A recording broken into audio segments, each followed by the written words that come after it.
but I want to come out and apologise because I feel, it's appropriate to make that apology to the people who came to the press conference and the viewing audiences. I sincerely apologise, and I'll try and improve.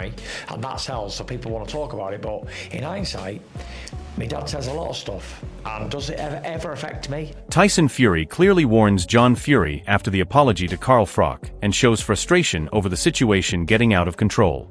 He makes it obvious that his father's actions are damaging the image and should stop immediately, especially when Carl Froch is involved and tensions are already too high in boxing.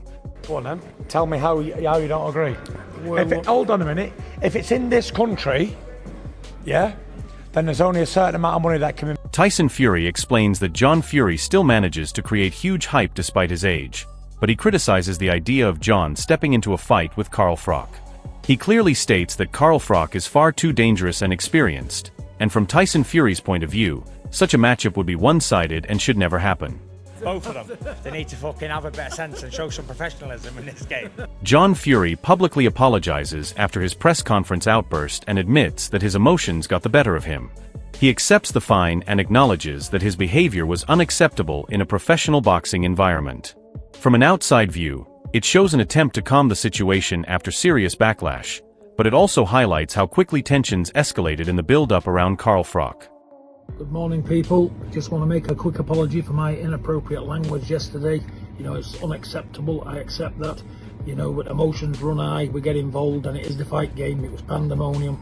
But let me sincerely apologise for my outburst of language. I wasn't alone doing it, but I want to come out and apologise because I feel, it's appropriate to make that apology to the people who came. Tyson Fury explains that he does not let outside opinions affect him, but in this situation his stance is mainly driven by concern for John Fury. He is emotionally attached to his father's health and well-being, which is why he wants to keep him away from unnecessary conflict and controversy involving Carl Froch. My dad, my brother, my cousin, anybody said something about me, whether it was positive or negative, it wouldn't really mean anything to me. Just like someone might say to me, obviously, in that negative interview that's been done about you in the paper, and I'd say, I haven't, but why it doesn't concern me is because if there was a positive interview in there, that wouldn't concern me. Yeah. And if it was a negative, that wouldn't concern me. Johnny Nelson highlights the financial consequences of John Fury's repeated behavior, pointing out that further outbursts will only lead to more fines. In the context of the Carl Froch situation, it shows how costly emotions have become in the boxing environment.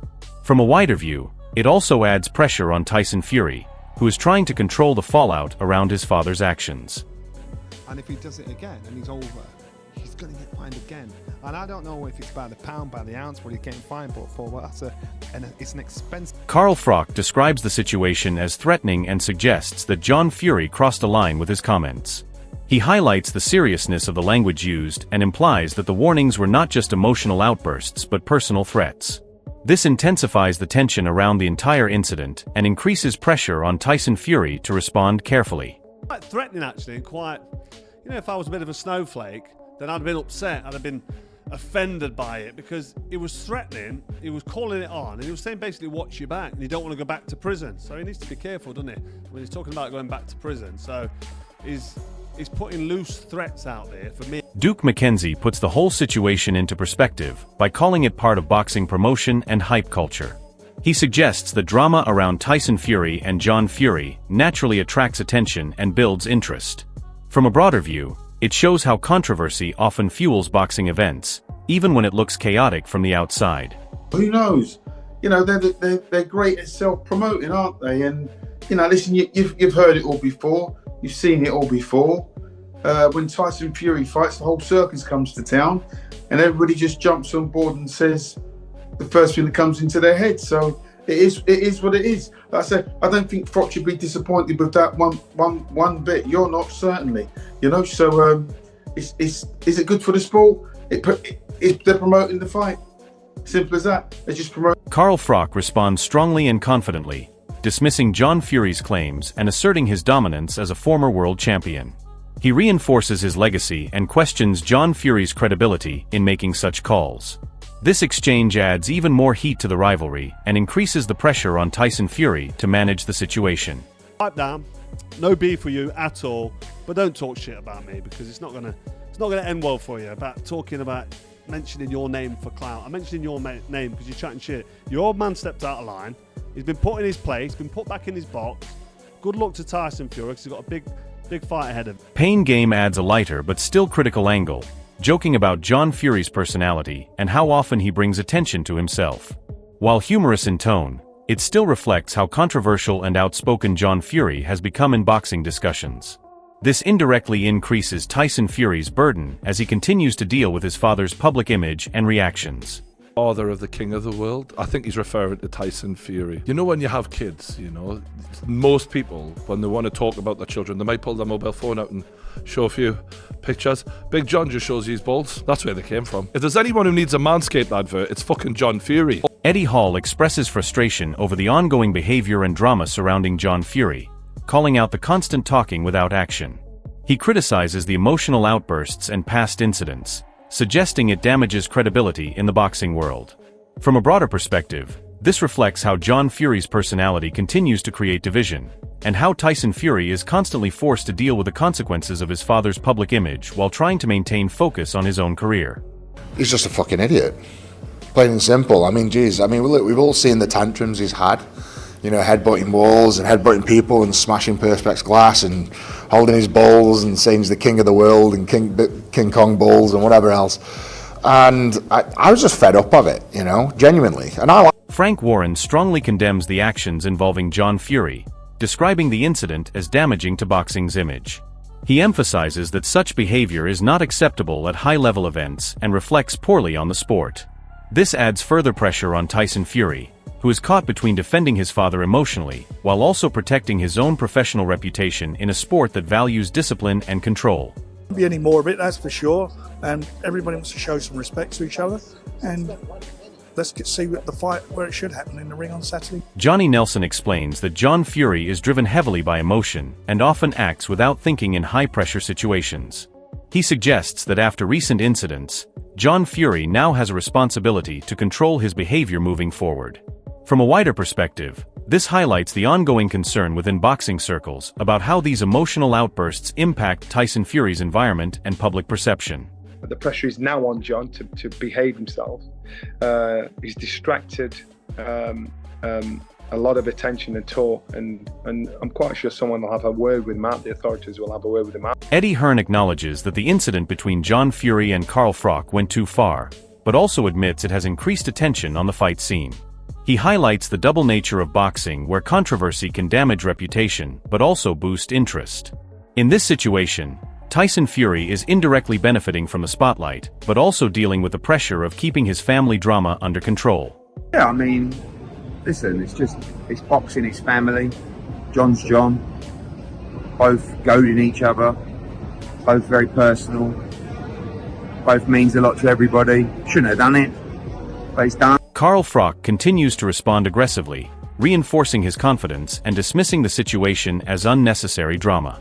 He portrays himself as a dominant figure who does not need to chase attention or fights.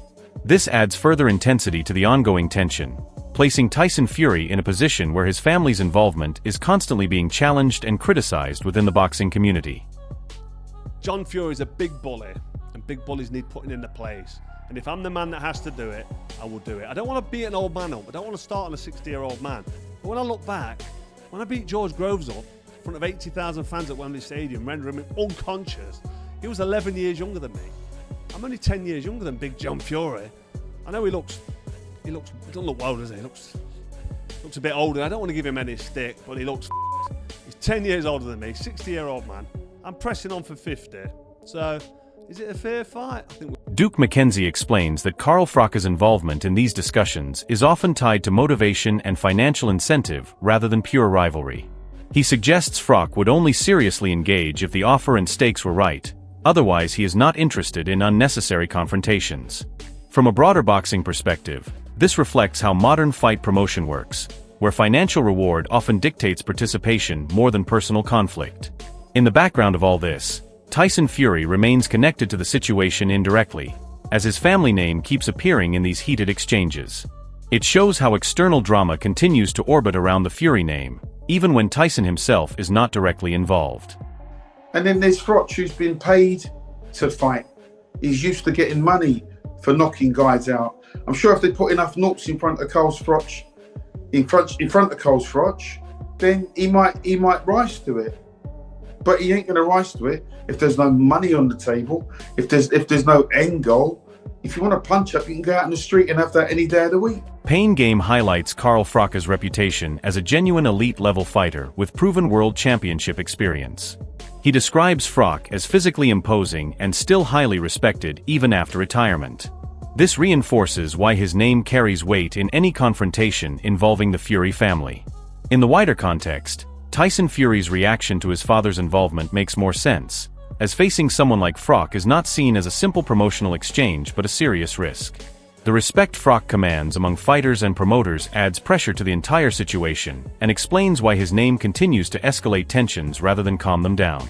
Carl's a genuine, world champion level fighter, and he's actually bigger than you'd think, right, when you meet him. He's a lot younger than John, and his peak was outrageously good, right? And he's kept himself in shape. And even now, I remember I had a chat with Eddie Hearn, about what fighter you've met is the toughest fighter. And he said to me, if I'm ever in a bit of bother, the man I want standing next to me at a pub or whatever is Carl fucking. Johnny Nelson gives a clear opinion that Carl Froch would have a strong physical advantage if any real confrontation took place, but also doubts that Froch would actually commit to it. He points out Froch's experience and fitness, suggesting he still carries real fighting ability despite retirement. From a wider angle, this type of commentary increases pressure on John Fury's earlier statements, as it reinforces the idea that stepping into that kind of situation is far more serious than verbal exchanges. Tyson Fury's concern in the background becomes more understandable, as the risks involved are not just promotional but physically significant. But if Carl did do it, I think Carl would smash him. But I just don't think he will do it. Because he's got that memory, he's got that something about him, that he's at an age where he's still physically fit enough and strong enough if he commits himself to the preparation. Tony Bellew focuses on accountability and personal responsibility, stressing that only the individuals involved truly know whether their actions are right or wrong. In the context of John Fury and Carl Froch's heated exchange, this adds a moral angle to the situation. It suggests that beyond the noise, threats, and media reactions, the key issue is judgment and self-awareness. For Tyson Fury, this kind of situation creates pressure because he must balance loyalty to his father with maintaining professionalism in the sport. It highlights how boxing drama is not only physical or promotional, but also deeply tied to personal values and decisions. He was probably one he was attached to the most and the most invested in. And I wouldn't say from This entire situation shows how quickly boxing drama can spiral when emotions, reputations, and pride collide outside the ring. John Fury's actions and Carl Froch's responses have created a storm that keeps pulling more voices into the debate. Tyson Fury is now placed in a difficult position where he is not the one fighting or speaking directly, but his name is still at the center of every reaction. If things continue this way, it only increases pressure on him to control the narrative and protect his family's image in boxing. Carl Froch remains a respected former world champion, and any mention of his name immediately raises tension and seriousness in any discussion. At the same time, John Fury's emotional approach keeps adding fuel to the fire, which is exactly what Tyson Fury seems to be trying to avoid by warning and distancing himself from unnecessary conflict. Looking ahead, the big question is whether this situation cools down or escalates further into something more personal and damaging for both sides. Now it is your turn to decide. Do you think Tyson Fury is right to distance himself from all this, or should he stand fully behind his father no matter what? Drop your opinion in the comments and make sure to subscribe for more boxing breakdowns and real fight reactions.